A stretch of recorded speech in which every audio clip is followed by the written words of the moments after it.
Congress is considering creating a lost and found database to help people who have lost track of an old 401k or pension plan. Apparently, American workers have left behind billions of dollars in plans they no longer have contact with. I guess that's why it's so important to think about rolling over a retirement plan whenever you change jobs then. I mean, I wish I had this problem, I got 3 401ks worth $1 million just laying around, didn't know about, at those prior jobs. Yeah.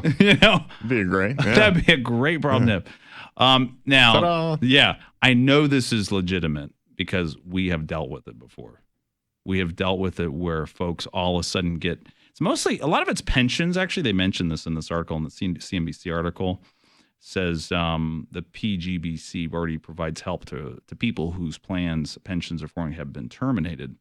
So they do keep, a list of it. But there's more than, here, what does it say? More than 16 million accounts of 5,000 or less. 8.5 billion in the aggregate remained in workplace plans. Wow.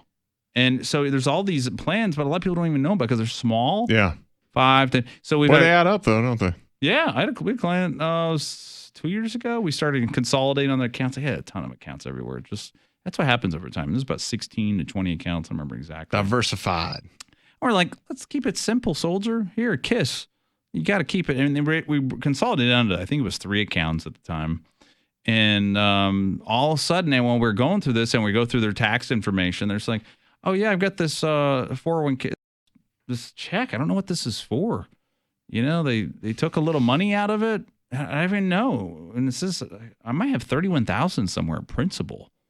I mean, how can we find out about them? Well, let's get on the phone and call. Yeah. Right. And so we get on the phone and they're like, yeah, it's an old employer from like 28 years ago. Just forgot about it.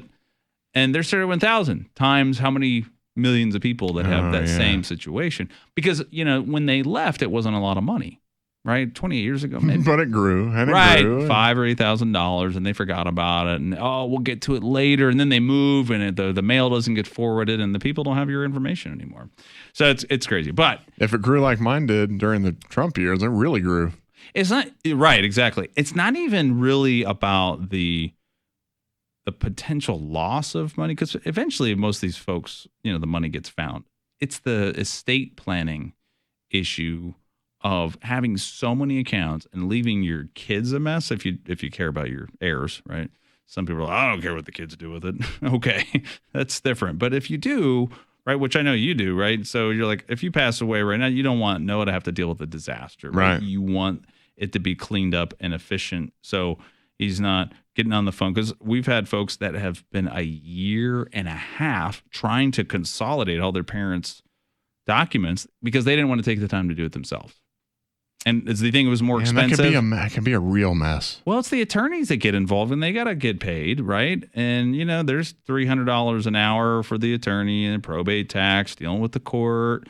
I didn't even think about the attorney fees. Yeah, that's costly. That is the cost. Yeah. I mean, there's a probate tax. People try to, scare you. No, it's the big tax from the government. Nah, that's not really that much. It's the fees for professional help. If you want to do it on your own, great. Turn into an attorney overnight, fine. But the attorney fees can add up for just making sure your accounts are set up. And most of the time you can consolidate like this, what is it? Pensions are talking about, retirement accounts, 403b, 401ks. All this can be combined into one. And then you can invest in different things. You want to be in Bitcoin? Sure. You want to buy Apple stock? Go ahead. I don't know, AMD stock, whatever it is, right? Whatever you want to do, you can buy it all in the same account. You don't need to have, like the old days, you got to, we had people had, 15 mutual funds because they had to every account was a different mutual fund. Yeah. Well, those days are over.